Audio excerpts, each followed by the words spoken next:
Bismillahirrahmanirrahim. Assalamualaikum warahmatullahi wabarakatuh. Waalaikumsalam. Selamat malam pemirsa dimanapun Anda berada. Semoga dalam keadaan sehat walafiat dan terus dalam lindungan Allah Subhanahu wa Ta'ala. Alhamdulillahirabbil alamin wa binasta'in ala umuri dunya waddin. Wassalatu wassalamu ala asrafil anbiya wal mursalin wa ala alihi wa sahbihi ajmain amma ba'd. Alhamdulillah, ya, segala puji hanya milik Allah hingga kita bisa terus ya beraktivitas normal seperti biasa walaupun di keadaan negeri ini yang sedang tidak baik-baik saja. Ya, malam ini Gema Pembebasan menghadirkan kembali versi Islam ya dengan pembicara malam ini ya sebagai pemateri ada Ustadz Tito Priastomo. Beliau adalah penulis buku dan juga dosen. Ya, hari ini kita sering mendengar kata-kata revolusi. Ya, dulu di masa pemerintahan Presiden Joko Widodo di periode pertama digulirkan istilah revolusi mental dan kemudian dibalas dengan revolusi akhlak ala Habib Rizik Syihab. Ya.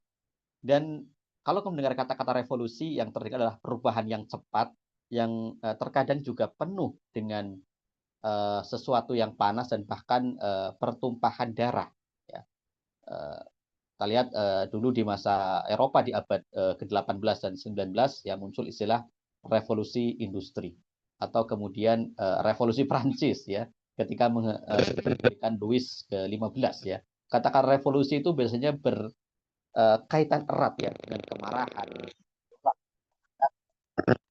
melakukan perlawanan terhadap pemerintahan yang berkuasa secara zolim ataupun kepada pihak-pihak yang berkuasa yang menjajah negeri tersebut ya yang kemudian itu biasanya disertai dengan perlawanan senjata yang menumpahkan darah ya. Namun dalam sejarah umat Islam ya apalagi kita sebagai umat Islam tentunya menjadikan Rasulullah SAW sebagai suri tauladan ya. Beliau pun dalam dakwahnya juga melakukan revolusi yang luar biasa. Perubahan mendasar masyarakat Arab ya yang saat itu tidak diperhitungkan menjadi masyarakat yang berperadaban dan mampu mengalahkan peradaban-peradaban yang besar seperti Romawi dan juga Persia. Jelas apa yang dilakukan Rasulullah bukanlah perubahan yang biasa, tapi perubahan yang mendasar yang bisa disebut sebagai revolusi. Apalagi perubahannya juga sangat cepat, terjadi dalam jangka waktu tidak sampai 20-an tahun ya. Hanya dari fase Mekah ke Madinah itu kurang lebih 13 tahun. Kemudian kehidupan Rasulullah di Madinah kurang lebih 10 tahun lebih ya. Dalam jangka waktu kurang dari 30 tahun ya Rasulullah mampu mengubah ya wajah Jazirah Arab ya yang saat itu disebut ya, sebagai masa jahiliyah ya dalam hal ini zaman yang gelap ya arah kehidupan bangsa Arab yang sangat luar biasa ya moral yang berantakan kemudian bagaimana kehidupan ekonomi kehidupan sosial dan budaya yang sangat sangat buruk ya bahkan bisa dikatakan tadi ya Allah menyebutnya zaman jahiliyah ya, zaman yang penuh kegelapan.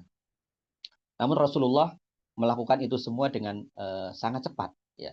Dan apakah yang dilakukan Rasulullah bisa dilakukan di zaman sekarang ya di abad modern, di abad ke-21 di mana revolusi itu berjalan mulus tanpa ada pertumpahan darah ya, tanpa ada kemudian perlawanan yang berdarah-darah ya walaupun itu ada perang, tapi perang itu setelah Rasulullah hijrah ke Madinah dan punya kekuatan. Artinya sebelum Rasulullah hijrah ke Madinah tidak pernah terjadi pertumpahan darah atau perlawanan secara fisik ya di mana dakwah Rasulullah dijalankan dengan hanya lisan ya dengan orasi ya dan juga hikmah. Baik di malam di versi Islam dengan pembicara kita Ustadz Tito Priastomo untuk menyampaikan materinya terkait revolusi ala Nabi. Seperti apa? Apakah kemudian layaknya revolusi akhlak yang diserukan oleh Habib Rizik Syihab atau revolusi mental ala Joko Widodo yang ternyata juga hanya menghasilkan para koruptor ya di pemerintahannya, ada lebih dari 6 menteri ya dan juga pejabatnya yang tertangkap oleh KPK maupun oleh Kejaksaan Agung. Silakan Ustadz Tito Kristomo untuk memaparkan terkait revolusi ala Nabi. Baik, syukron. Bismillahirrahmanirrahim. Assalamualaikum warahmatullahi wabarakatuh. Alhamdulillah wassalatu wassalamu ala Rasulillah wa ala alihi wa sahbihi wa mawalah amma ba'd. Baik, saya ingin awali dari gambaran tentang tugas Rasulullah Sallallahu Alaihi Wasallam ya. Jadi banyak di antara kita yang belum benar-benar memahami sebenarnya misi apa yang dijalani oleh Rasulullah Sallallahu Alaihi Wasallam.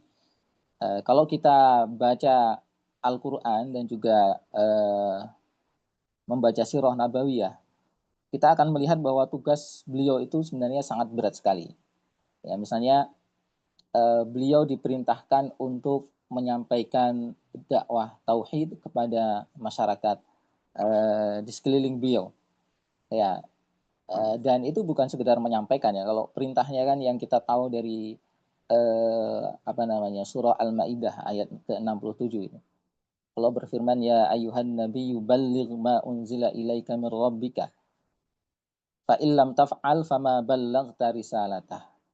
Wahai Nabi, sampaikan apa yang telah turun kepadamu dari Tuhanmu. Jika engkau enggak menyampaikan, maka engkau tidak menyampaikan risalahnya, tidak menyampaikan risalah dari Allah Subhanahu wa taala. Dan itu bukan perkara yang mudah, karena sebagaimana rasul-rasul sebelumnya, misinya itu adalah seperti yang digambarkan oleh Allah SWT dalam surah An-Nahl ayat 36. Walaqad ba'atsna fi kulli ummatin rasulan. Dan sungguh kami telah membangkitkan bagi tiap-tiap umat seorang rasul. Tugasnya apa? Ani abudullah wajtanibut taghut. Hendaklah kalian sembah Allah dan jauhilah tauhid. Ini bukan perkara yang mudah karena setiap kaum dari para nabi itu sudah menyembah ilah-ilah mereka ya, sudah memiliki sesembahan-sesembahan sendiri. Dan para nabi itu datang untuk mengatakan jangan sembah para tauhid itu. Jangan sembah apa yang kalian sembah hari ini, tapi sembahlah Allah. Nah, tentu itu akan menimbulkan persoalan ya. Karena akan ada resistensi pasti. Pasti akan ada resistensi seperti yang dialami oleh Rasulullah SAW di kota Mekah. Ketika beliau menyampaikan dakwah tauhid, ada reaksi dari orang-orang musyrik. Makanya Warokoh bin Naufal itu sejak awal sudah mengatakan bahwa seandainya saja saya masih hidup ketika engkau diusir oleh kaummu. Kemudian Rasulullah mengatakan, apakah aku akan diusir? Kemudian Warokoh mengatakan, ya setiap nabi mengalami itu. Setiap nabi mengalami gesekan dengan kaumnya yang tidak hanya menyembah Allah ya atau menyembah sesembahan selain Allah Subhanahu wa taala. Dan makanya dikatakan Allah berfirman, huwallazi arsala rasulahu bil huda wa dinil haqq liyudhhirahu 'alad dini kullih. Dialah Allah yang telah mengutus rasulnya dengan petunjuk dan agama yang hak untuk mengalahkan atau untuk memenangkannya atas seluruh din yang ada. Ini kan bukan perkara yang ringan. Makanya kita lihat selama 10 tahun Rasulullah SAW di kota Makkah, beliau mendapatkan tekanan yang berat dari orang-orang Quraisy. Dan setelah beliau hijrah, rival utama beliau ya orang-orang Quraisy yang mempertahankan tradisi mereka seperti itu. Dan persoalannya tidak berhenti sampai situ karena beliau tidak hanya diutus untuk lingkungan sekitar beliau di kota Makkah ya. Ternyata Allah berfirman, wa ma arsalnaka illa kafatan linnasi basyiran wa nadhira. Tidaklah aku utus engkau wahai Muhammad kecuali untuk seluruh umat manusia sebagai pemberi kabar gembira dan peringatan. Berarti beliau tidak hanya berurusan dengan orang Quraisy. Seluruh manusia itu berarti juga orang-orang Bizantium. Berarti juga orang-orang Sasaniyah atau Persia. Yang Persia misalnya, mereka memiliki agama sendiri ya, Zoroaster. Yang agama dalam dinasti Sasaniyah itu memiliki peranan yang sangat penting. Karena raja dianggap, atau kaisar, apa namanya mereka, Kisro ya, dianggap sebagai perwakilan dari Ahura Mazda ya, dan berbagai macam kegiatan keagamaan itu dilaksanakan oleh negara. Jadi agama bagi Persia kala itu perkara yang sangat penting, tidak bisa dipisahkan dari kekuasaan itu sendiri. Nah, kalau Rasulullah SAW menyatakan dakwah kepada tauhid dan mengalahkan agama-agama yang ada, berarti tentu beliau akan berurusan dengan Persia, juga akan berurusan dengan Romawi dan bangsa-bangsa lain yang memiliki agama-agama yang mereka loyal dengan agama-agama itu. Berarti tugas beliau lebih berat lagi ya, karena harus berurusan dengan seluruh umat manusia di dunia. Tapi juga tidak berhenti sampai situ, karena Allah berfirman, maka Muhammadun aba ahadim mirrijalikum. Muhammad itu bukan sekedar seorang bapak di antara kalian ya, walakin Rasulullah wa khataman nabiyyin, tapi dia adalah utusan Allah dan penutup para nabi. Poinnya di situ. Penutup para nabi itu berarti risalah beliau harus bertahan sampai akhir zaman, karena beliaulah nabi yang terakhir. Berarti tidak hanya harus menyampaikan kepada seluruh umat manusia kala itu, tapi juga harus menyampaikan kepada seluruh umat manusia sampai akhir zaman. Nah, itu tentu saja tugas yang sangat berat, tugas yang sangat berat. Tapi seperti yang diuraikan tadi, pada akhirnya Rasulullah SAW itu berhasil. Dan ini diakui tidak hanya oleh umat Islam, tapi juga oleh para sejarawan Barat, mengakui bahwa beliau itu berhasil menjalankan tugasnya untuk melakukan perubahan yang sangat revolusioner. Gitu kan? Saya kutipkan saja ya. Kebetulan saya ada catatan dari Marshall Hodgson ya, dalam bukunya The Venture of Islam.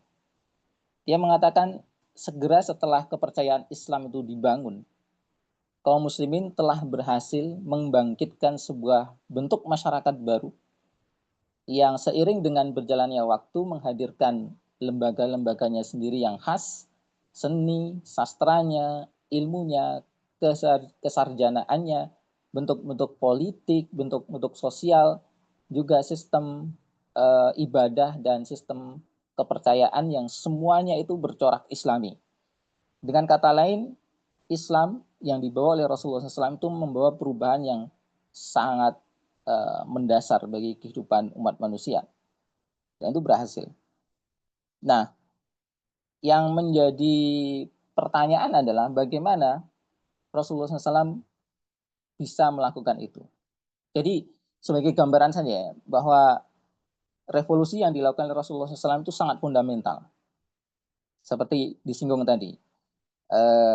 Benar-benar mengubah pandangan hidup orang Arab mulai dari dasarnya. Yang semula mereka menyembah berhala, loyalitasnya kepada suku, benar salah mereka harus mengorbankan diri untuk sukunya, diubah 180 derajat. Ya, dunia dipandang sebagai ladang untuk menanam dan akhirat untuk menuai. Mereka harus mengabdi kepada Allah SWT. Persaudaraan pun diubah menjadi ukhuwah Islamiyah. Benar-benar pandangan hidup baru mereka peluk yang sangat berbeda dengan pandangan hidup sebelumnya. Dan itu menyeluruh karena perubahan fundamental itu mempengaruhi kehidupan sosial mereka, ekonomi mereka, politik mereka. Yang paling kentara kan dalam sisi politik ya, karena sebelumnya orang Arab itu tidak pernah bersatu dalam satu kesatuan politik. Ini semenjak Islam datang, mereka kemudian diikat, disatukan, bukan hanya dengan loyalitas suku, tapi diikat karena akidah Islamiyah. Ini yang memungkinkan nanti perubahan ini meluas juga. Ya, jadi beliau itu melakukan perubahan yang sifatnya fundamental, kemudian menyeluruh dan relatif cepat, sekitar 20 tahunan. Kemudian pengaruhnya luas, ketika beliau wafat itu seluruh jazirah Arab sudah menganut Islam atau tunduk kepada Islam. Kemudian meluas, tidak hanya luas tapi juga meluas. Karena setelah beliau wafat, itu pengaruh Islam tidak stuck ya, tidak berhenti sampai di Jazirah Arab saja, tapi kemudian dikembangkan oleh para penerus beliau sampai ya 50 tahun setelah Rasulullah SAW wafat, itu wilayah Islam itu kan membentang dari dunia modern ini, Libya dunia modern, Afrika Utara, sampai Afghanistan. Itu 50 tahun setelah Rasulullah SAW wafat. Dan sekitar 1 abad setelah beliau wafat, wilayah Islam itu membentang dari ujung barat Afrika Utara, Tunisia itu, kemudian Spanyol, membentang sampai ke wilayah perbatasan Cina. Begitu luasnya pengaruh revolusi yang dibawa oleh Rasulullah SAW dalam waktu yang relatif singkat. Nah, kemudian timbul pertanyaan, dan pertanyaan ini jarang dipikirkan oleh orang. Apa yang dilakukan oleh Rasulullah SAW atau metode seperti apa yang dilakukan oleh beliau sehingga beliau seorang diri bisa menjadi Rasul yang diperintahkan oleh Allah SWT untuk mengganti akidah umat manusia, tidak hanya suku beliau, tapi juga seluruh umat manusia, tidak hanya di era beliau, tapi sampai akhir zaman. Dan Islam toh berhasil bertahan sampai hari ini, dan insya Allah sampai akhir zaman. Jadi apa yang beliau lakukan sehingga dakwah beliau itu begitu sukses? Nah, kebanyakan orang tidak memikirkan ini secara serius ya, tentang metode apa yang beliau jalankan. Kalau kita tanya apa yang menjadi kunci sukses keberhasilan dakwah Rasulullah SAW, barangkali kebanyakan orang akan menjawab bahwa beliau berdakwah dengan akhlak yang mulia. Akhlak itulah yang membuat orang simpati kemudian memeluk Islam. Nyatanya begini, orang yang paling mengenal akhlak beliau adalah orang-orang Quraisy, gitu kan? Sehingga orang-orang Quraisy itu menggelari beliau sebagai Al-Amin.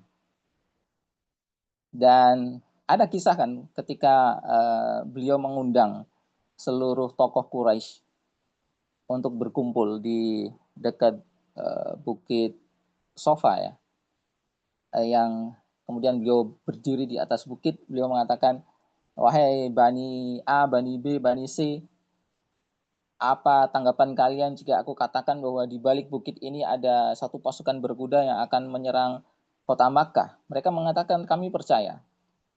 Kenapa demikian? Ya, engkau Al-Amin. Engkau orang yang tidak pernah berbohong. Engkau adalah orang yang paling terpercaya. Ini nyatanya ketika beliau menyatakan dakwah Islam kepada mereka, nyatanya kemudian mereka kebanyakan berpaling. Dengan kata lain, dakwah akhlak Rasulullah SAW itu memang memiliki pengaruh, tentu saja memiliki pengaruh. Karena kepribadian yang positif itu jelas menjadi syarat bagi dakwah yang mengemban misi yang begitu mulia.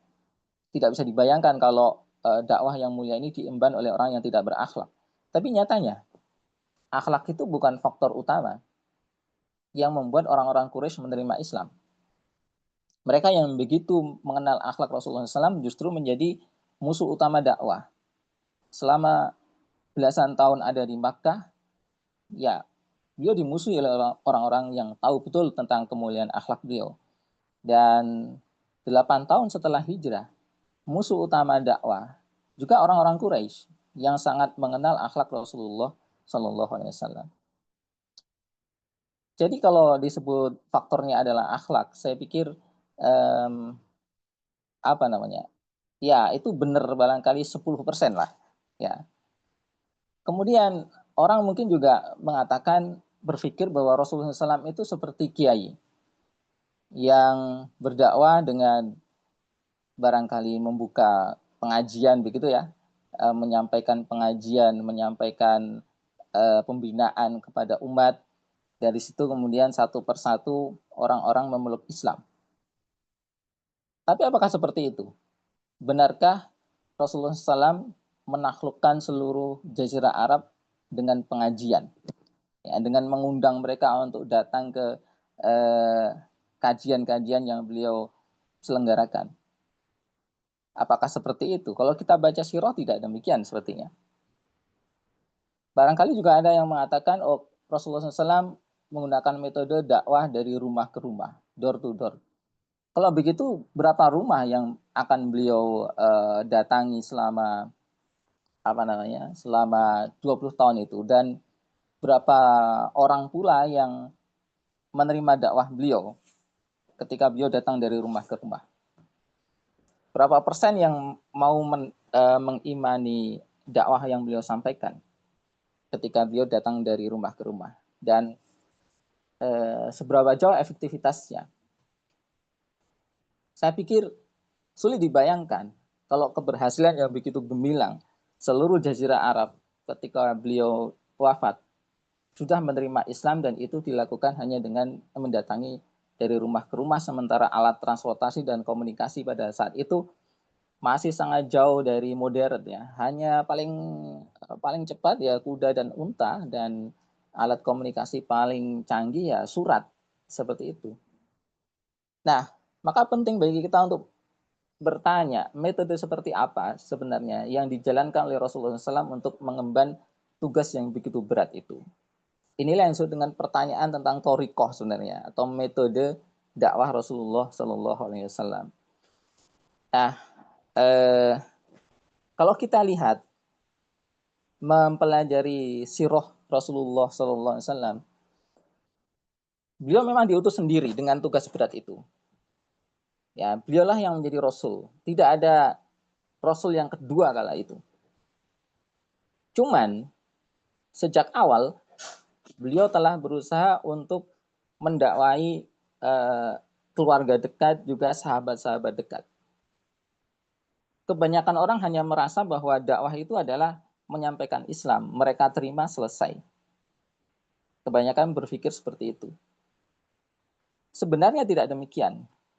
Karena yang beliau lakukan sebenarnya adalah merekrut sahabat-sahabat dekat dan keluarga dekat itu untuk dijadikan sebuah tim sebenarnya.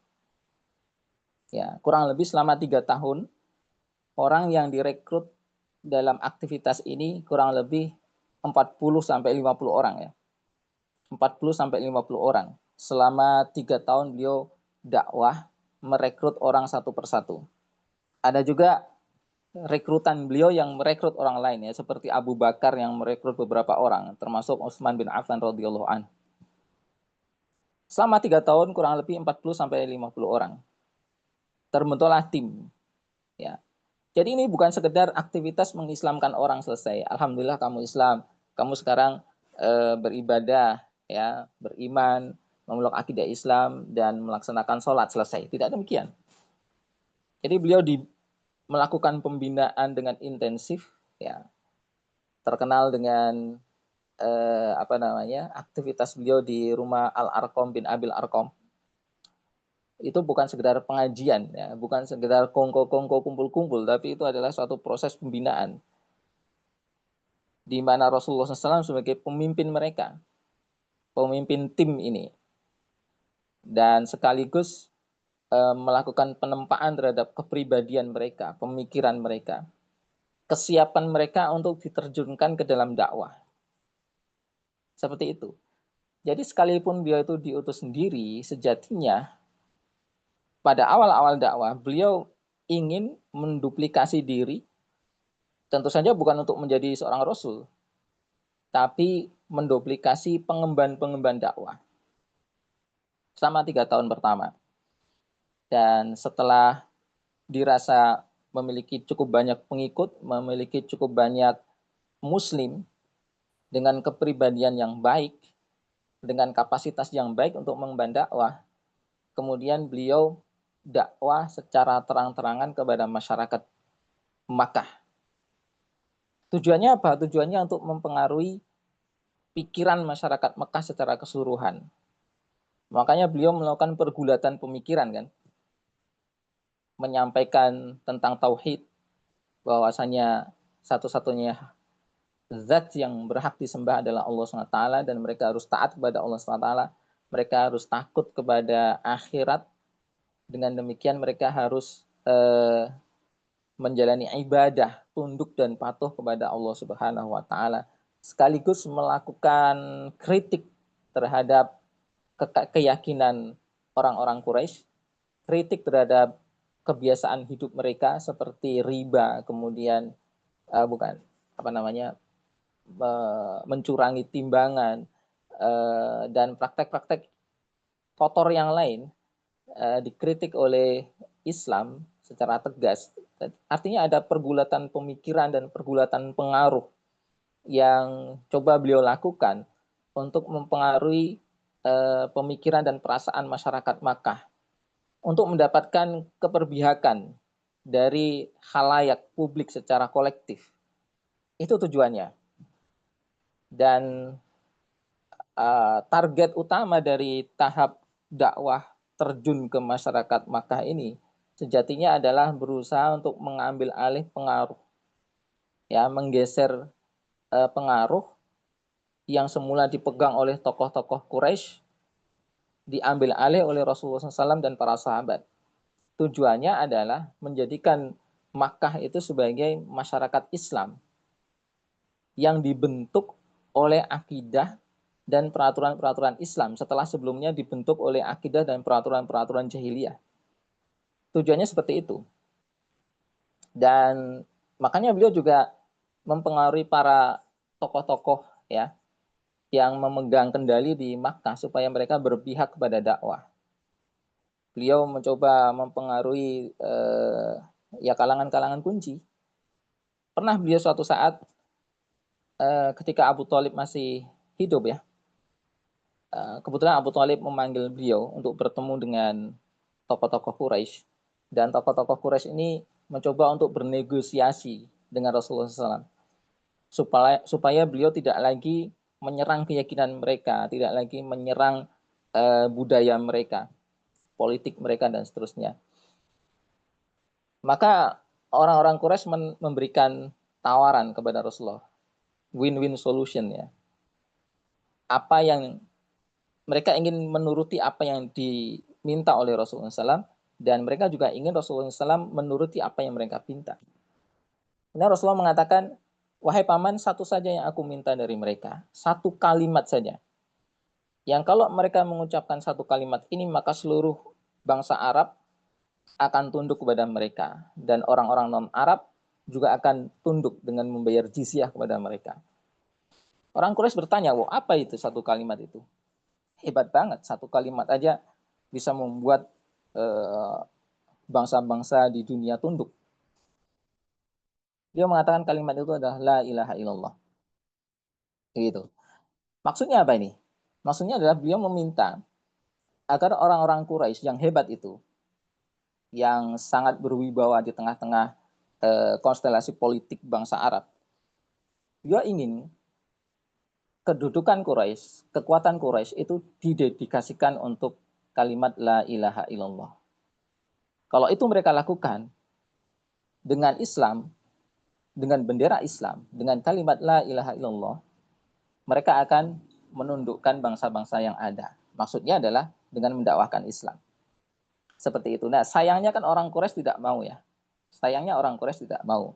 Sehingga dakwah di Makkah itu bisa dikatakan tidak mengalami perkembangan yang cukup signifikan atau tidak sesuai dengan harapan, karena pengaruh kekuatan orang-orang musyrik, opini mereka, perasaan mereka lebih berpengaruh di kalangan khalayak orang-orang Mekah. Dan kita tahu ceritanya berubah ketika, ya, tahun ke-11 kalau nggak salah, ya, tahun ke-11 kenabian, Rasulullah SAW bertemu dengan 6 orang tokoh dari Madinah atau Yathrib. Lalu 6 orang ini beriman, singkat cerita begitu. Lalu beliau diberitahu oleh tokoh-tokoh dari Yathrib itu, wahai Rasulullah, sesungguhnya di belakang kami itu ada kaum yang suka berperang, yakni Aus dan Khazraj. Jika engkau datang kepada kami dan bisa mendamaikan kami, niscaya tidak ada orang yang mampu mengalahkanmu. Nah, maka mereka kemudian pulang. Jadi ceritanya ini ketika musim haji ya. Orang-orang Yathrib ini datang ke Makkah dan secara kebetulan, bukan kebetulan sih, Rasulullah memang sengaja mendatangi mereka di suatu malam dan mereka akhirnya menerima Islam.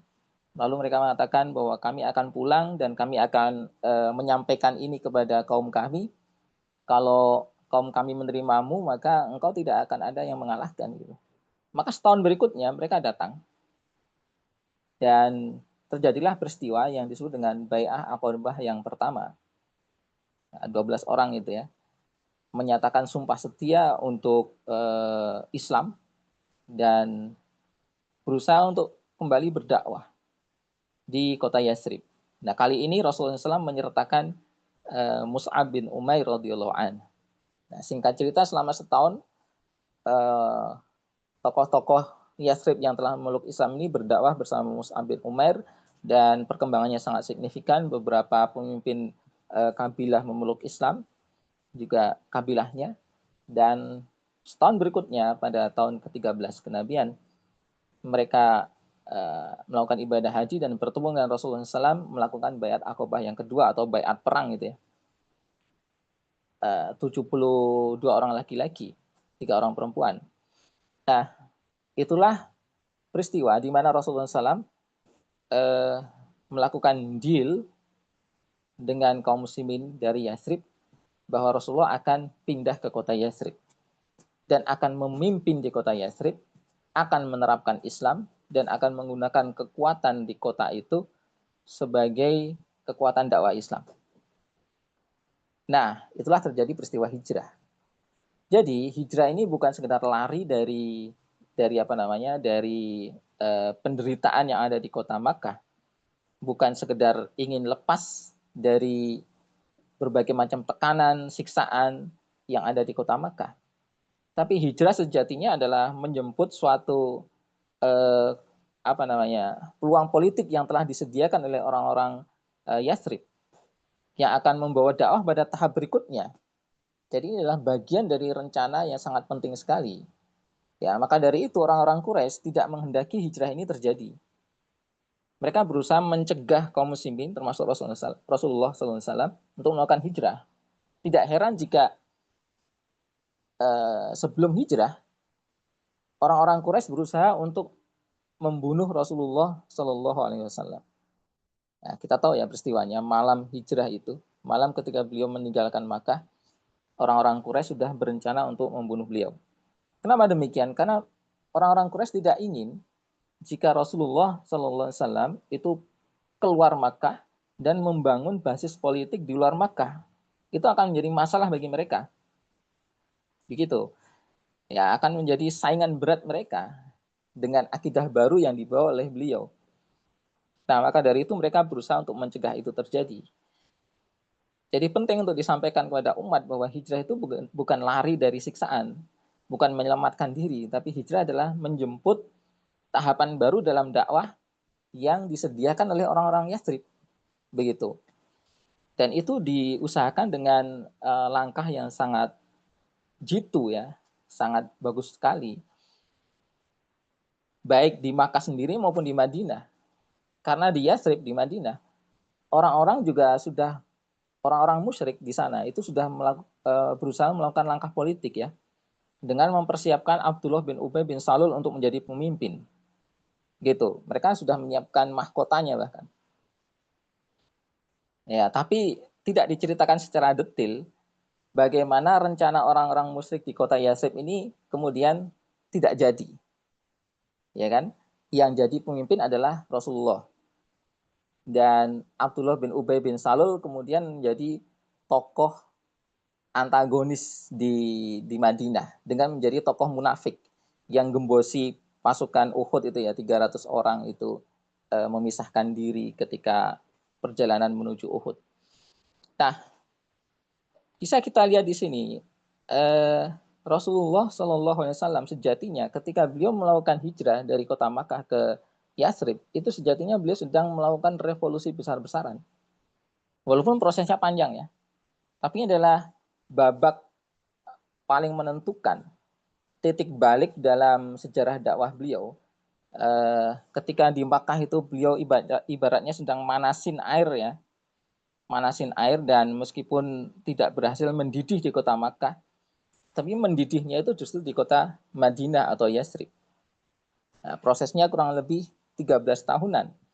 Titik balik di mana kondisi Islam itu di Makkah tertekan, kemudian di Madinah menjadi pemimpin, Rasulullah menjadi pemimpin dan mengatur masyarakat sehingga lahir masyarakat Islam di Madinah.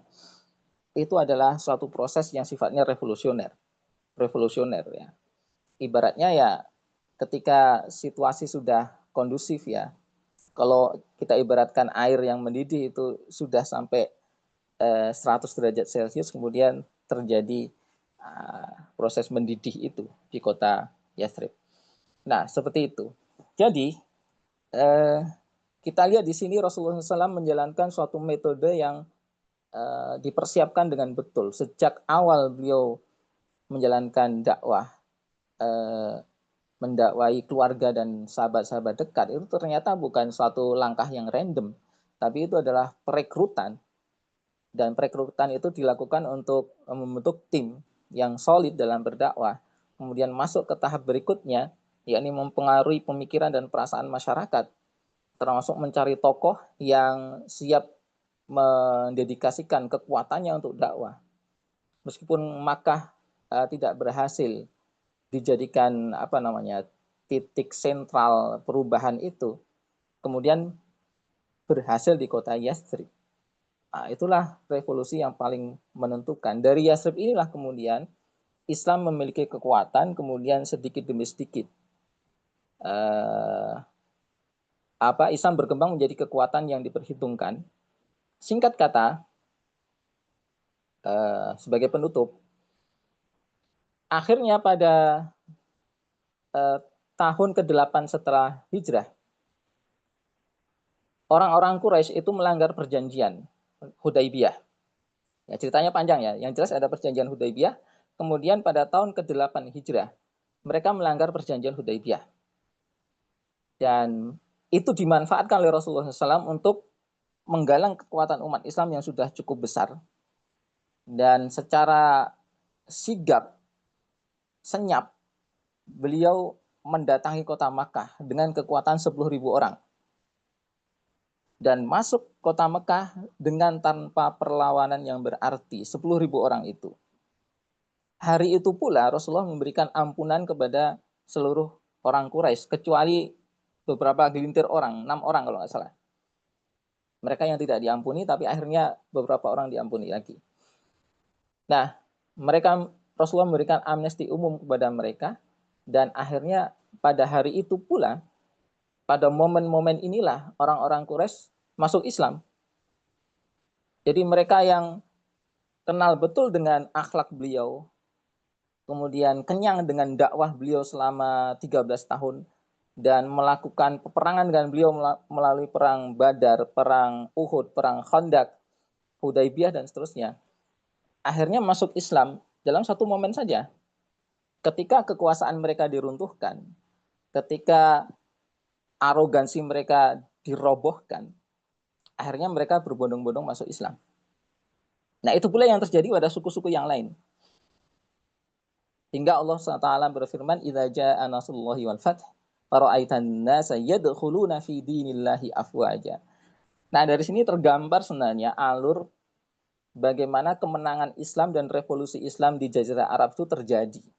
Bukan hanya dengan menunjukkan akhlak yang baik, bukan hanya dengan menyelenggarakan kajian-kajian dengan nasihat-nasihat dan petunjuk, bukan hanya juga dengan mendatangi rumah ke rumah untuk menyuruh orang sholat misalnya, atau mendakwai akidah yang benar, meskipun itu penting sekali. Tapi ada proses lain yang dijalankan oleh Rasulullah SAW secara politik dan kolektif bersama para sahabat, sehingga menghasilkan revolusi yang begitu gemilang dan sangat berpengaruh sampai hari ini. Nah, barangkali itu yang bisa saya sampaikan. Barangkali ada diskusi, silahkan. Ya, baik Ustaz, ya luar biasa ya. Artinya proses revolusi yang dilakukan oleh Rasulullah Muhammad SAW itu bukan proses yang Rasulullah sendiri yang bekerja sendirian, tapi itu kerja tim kerja para sahabat juga yang ikut terlibat ya dalam proses dakwah Rasulullah yang kemudian menghasilkan revolusi yang luar biasa ketika mendapatkan kekuasaan di Madinah. Ya. Dan apakah hari ini proses revolusi yang dilakukan Rasulullah bisa dicontoh oleh umat hari ini? Ya, apakah kemudian revolusi ini harus dengan sebuah kelompok atau partai atau seperti apa? Karena kan tadi ya hari ini orang melihat itu pada ketokohan. Ketika tokoh itu mengeluarkan sebuah ide ya seperti dalam kasus Pak Jokowi di periode pertama yang mengeluarkan revolusi mental, kemudian dibalas oleh Habib Rizik Syihab dengan revolusi akhlak.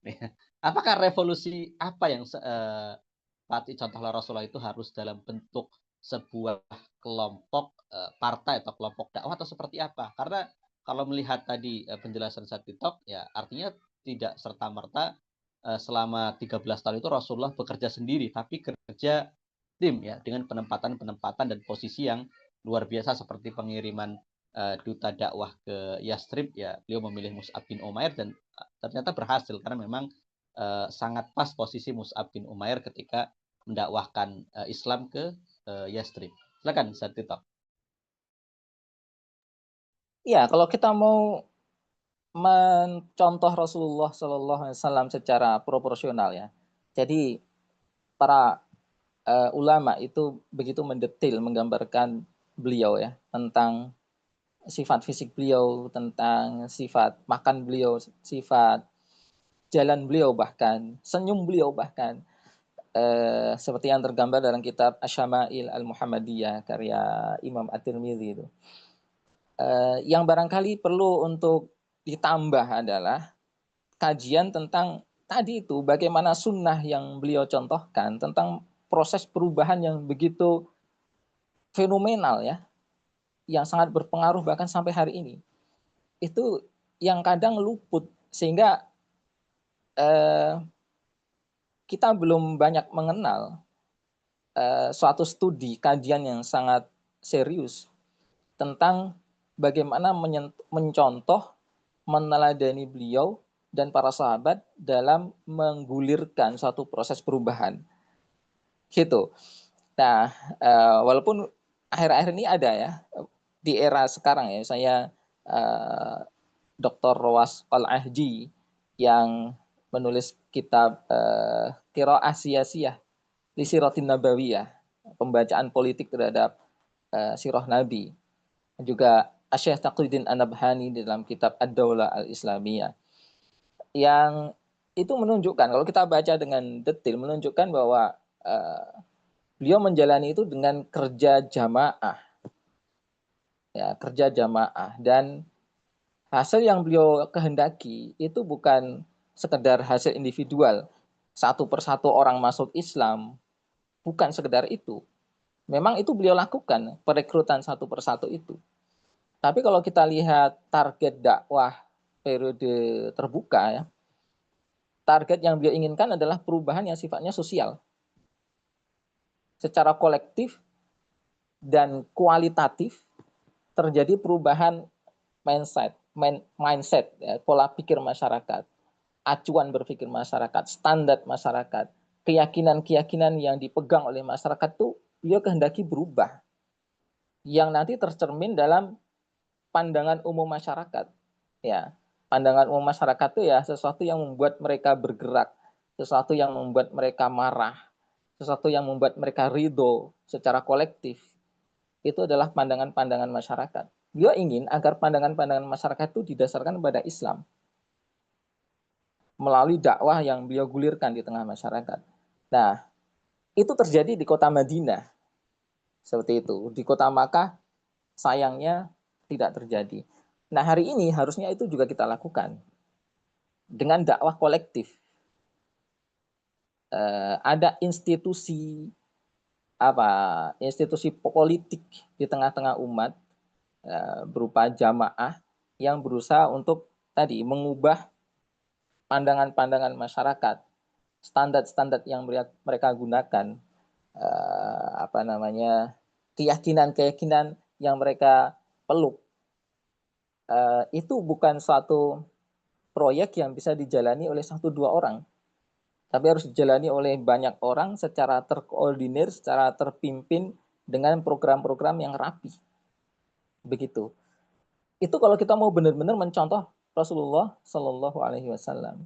Jadi bukan sekedar menjadi penceramah, nah, itu penting, tapi bukan sekedar itu, bukan sekedar juga menjadi guru atau penulis atau dosen, tapi harus terlibat pada aktivitas yang sebenarnya sangat berbau politik dalam mengubah pemikiran, perasaan masyarakat.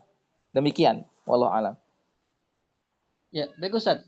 Berarti apakah dakwah mencontoh Rasulullah artinya kalau kita lihat beliau itu kan tidak masuk ke dalam kekuasaan ya. Buktinya ketika orang-orang Quraisy menawarkan suatu kesepakatan ya untuk kemudian kompromi, beliau menolak dengan tegas ya. Artinya dakwah beliau itu di luar sistem pemerintahan yang ada saat itu. Berarti apakah kemudian dakwah yang harus kita lakukan hari ini untuk melakukan revolusi dakwah di luar sistem kekuasaan yang ada hari ini atau seperti apa? Oke, ya itu tergantung kondisi tatanan yang ada sekarang.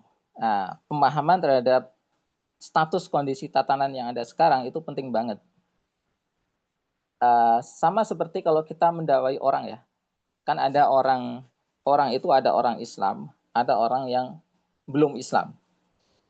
Kalau kita mendakwai orang Islam itu artinya kita ingin agar orang tersebut lebih Islami. Dia sudah Islam, cuman barangkali ada beberapa aspek dalam dirinya yang belum Islami. Kalau ada orang yang non-Islam, berarti kita ingin jadikan dia itu dari belum Islam menjadi Islam. Nah, terhadap orang yang sudah Islam, dakwahnya adalah sekedar memperbaiki atau islahiyah. Oh, dia belum sholat, berarti kita harus dakwai tentang sholat. Oh, dia udah sholat, tapi masalahnya dia masih suka pacaran, berarti dia harus didakwai tentang pacaran gitu. Begitu. Itu proses terus berlangsung ya, karena tidak ada orang yang bisa sempurna dalam berislam. Nah, tapi kalau orang yang non-Islam, kita nggak bisa mendakwahkan kepada mereka, kamu sebaiknya supaya menjadi orang baik, sebaiknya sholat, sebaiknya puasa Ramadan, sebaiknya tidak berzina, sebaiknya tidak berjudi. Itu secara akumulatif tidak akan menjadikannya sebagai orang Islam. Kenapa? Karena pada tataran yang sangat fundamental, dia belum menerima Islam, yakni persoalan akidah. Demikian pula dengan tatanan kita hari ini. Kita harus identifikasi apakah tatanan kita hari ini itu tatanan Islami atau bukan gitu. Kalau itu tatanan Islami, berarti kita tinggal perbaiki. Kita bisa masuk ke dalamnya, lalu melakukan perbaikan-perbaikan. Persoalannya adalah kalau kita ini hidup di tatanan komunis misalnya. Bagaimana membuat tatanan komunis itu menjadi Islami? Ya nggak bisa secara parsial. Kita harus cabut komunisme itu dari akar-akarnya, kemudian membangun bangunan Islam dari fondasi yang baru di tempat itu. Kan begitu ya. Sehingga kita nggak bisa menjadi menteri atau bahkan menjadi dalam komunisme nggak ada menteri ya, atau menjadi bagian dari partai komunis dengan tujuan untuk melakukan Islamisasi dari dalam. Justru dia akan ikut aliran dan ikut arus dan akhirnya bukannya mengubah tapi berubah gitu. Makanya langkah yang paling benar kalau kita ada dalam suatu wilayah yang dikuasai oleh komunisme dan diatur oleh komunisme, satu-satunya jalan adalah metode yang benar adalah melakukan proses inkilabian, perubahan yang sifatnya inkilabian, revolusioner, ya, mengubah dari komunisme menjadi Islam. Dan itu sejak fondasinya, sejak dasarnya. Dan itu tidak mungkin kita lakukan dari dalam. Maksudnya gimana? Kita harus pengaruhi masyarakatnya dulu, ya, dengan dakwah kepada publik seperti yang dilakukan oleh Rasulullah SAW, sampai pada taraf tertentu masyarakat telah memiliki pikiran dan perasaan yang Islami, mereka akan bersama-sama kita menuntut perubahan. Meskipun yang nuntut itu tidak harus 100%, tapi cukup dengan kekuatan yang sangat berpengaruh, sehingga dirasa mampu untuk melakukan perubahan revolusioner. Gitu. Nah, hari ini kalau bisa kita katakan kita hidup dalam tatanan sekulerisme gitu. Sehingga mau tidak mau kita harus berusaha mengubahnya dari fondasi, sejak fondasinya. Ya ibaratnya gini ya, ibaratnya kita punya perangkat keras itu sistemnya apa ya? Kalau kita ingin menginstal sistem-sistemnya apa aplikasi-aplikasinya apa itu namanya dari Apple ya, sistemnya harus kita ubah dari Apple gitu. Kita nggak bisa menginstal aplikasi-aplikasi dari Apple ke sistem Windows kan gitu ya. Jadi kita harus ubah dulu secara revolusioner, fundamental. Nah, sistem sekuler ini mestinya kita ubah dari asasnya. Dan itu kita lakukan dengan mempengaruhi masyarakat sekuat-kuatnya ya. Sehingga masyarakat memiliki kesadaran, oh, kita sebagai kaum muslimin tidak boleh hidup dalam tatanan sekuler. Mestinya kita hidup dalam syariat Islam sebagai kaum muslimin. Dan syariat Islam itu tidak bisa tegak dengan sempurna, dengan utuh, kecuali jika kita bangun tatanan pemerintahan sejak fondasinya itu berdasarkan Islam. Nah, itu yang harus kita lakukan di tengah-tengah masyarakat, sehingga mereka memberikan dukungan kepada para kader dakwah. Demikian. Ya, baik Ustaz. Ya mungkin ini barangkali sepertinya para peserta apa silakan gitu ya. Sepertinya sekaligus closing statement aja mungkin Ustaz ya. Nah, ini artinya revolusi dilakukan revolusi yang tanpa berdarah-darah ya, berbeda dengan revolusi yang dilakukan oleh komunis ya, misalkan ketika terjadi revolusi Bolshevik itu kan luar biasa berdarahnya. Kemudian juga bagaimana revolusi yang terjadi di Eropa yang kemudian juga menghasilkan Perang Dunia Pertama maupun Perang Dunia Kedua yang juga luar biasa korbannya. Dan apakah ya sangat memungkinkan ya di abad modern hari ini, di abad 21 ini revolusi yang dilakukan Rasulullah bisa menghasilkan peluang yang cukup tinggi ya, di tengah kondisi masyarakat hari ini yang kalau kita lihat memang sudah kehidupan yang sangat sekuler ya, dengan sistem sekularisme yang sudah cukup mengakar. Silakan Ustaz, sekaligus closing statement. Iya, kalau mungkin kita optimis mungkin. Kenapa? Karena ini kewajiban ya. Tidak ada kewajiban yang tidak mungkin. Karena Allah Subhanahu wa taala telah mengukur kapasitas manusia. Dan karakter manusia secara asasi, secara prinsip sebenarnya tidak mengalami perubahan dari masa ke masa. Mereka tetap manusia. Dan mereka masih bisa diyakinkan seperti pada era Rasulullah SAW. Mereka masih diajak kepada keyakinan yang benar dan misi yang benar. Nah, sehingga yang perlu kita lakukan adalah melakukan kampanye tentang pentingnya perubahan atas dasar Islam yang membawa kita kepada kehidupan yang berjalan menurut syariat Allah Subhanahu wa taala berdasarkan tuntutan keimanan ya. Karena tidak ada kekuatan yang lebih besar dan benar, tidak ada kekuatan yang benar dan lebih besar dari kekuatan keimanan. Karena kita tidak mengajak manusia kepada syariat Islam dengan alasan-alasan yang keliru. Satu-satunya alasan yang benar adalah karena syariat Islam ini memang perkara yang diwajibkan oleh Allah SWT. Dan ini bukan alasan yang remeh-temeh, ini adalah alasan yang sejak prinsipnya benar dan akan memberikan daya dorong yang kuat. Karena akan membuat kekuatan spiritual bagi kaum muslimin untuk melakukan perubahan. Nah, yang perlu menjadi catatan adalah bahwa perubahan ini harus mengacu kepada kesiapan umat. Makanya dalam buku Al-Jihad wal Qital fi Siyasati Syar'iyyah, Dr. Muhammad Khair Haikal itu mengatakan bahwa perubahan revolusi Islam itu akan terjadi sesuai waktunya. Artinya ketika memang segala kondisinya itu memang sudah siap. Seperti kandungan yang akan lahir ketika segala sesuatunya memang sudah siap untuk terjadi proses persalinan. Gitu. Tidak dipercepat, tidak diperlambat. Maka yang wajib kita lakukan adalah melakukan persiapan yang benar dan pengkondisian yang benar, yakni mendidik umat agar mereka tahu kewajibannya, agar mereka tahu apa yang menjadi maslahat bagi mereka dunia dan akhirat, yakni syariat Islam. Sehingga pada titik tertentu telah terjadi kesiapan pada diri umat untuk melakukan perubahan secara fundamental tadi. Sehingga kalau kesiapan itu terwujud, insya Allah tidak akan ada proses yang berdarah-darah. Karena kaum muslimin memang sudah menghendaki, itu sudah menjadi tuntutan dari umat itu sendiri. Kalaupun ada yang tidak ridho, pasti ada yang tidak ridho. Tapi mereka tidak bisa berbuat apa-apa. Persis seperti Abdullah bin Ubay bin Salul yang sudah tidak bisa berbuat apa-apa lagi ketika Rasulullah SAW memimpin dan menerapkan Islam. Akhirnya mereka menjadi tokoh munafik, ya. Terpaksa diam, bahkan menampakkan keridoannya. Begitu.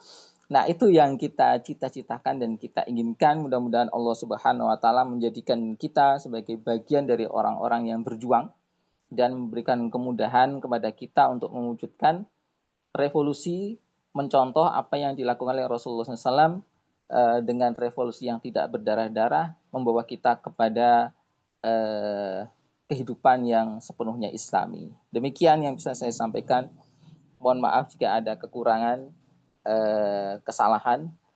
Mudah-mudahan Allah SWT segera memberikan kemenangan kepada kita semua. Assalamualaikum warahmatullahi wabarakatuh. Waalaikumsalam warahmatullahi wabarakatuh. Terima kasih atas paparannya Satito Priyastomo.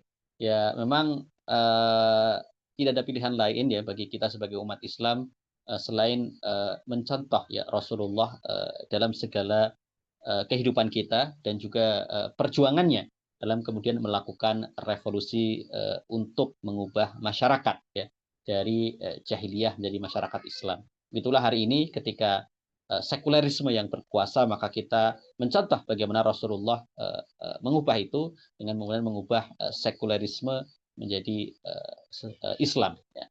Demikian diskusi kita malam ini di versi Islam. Kita tutup dengan hamdalah dan doa kifaratul majlis. Alhamdulillahirabbil alamin. Subhanakallahumma wa bihamdika asyhadu an la ilaha illa anta astaghfiruka wa atubu ilaik.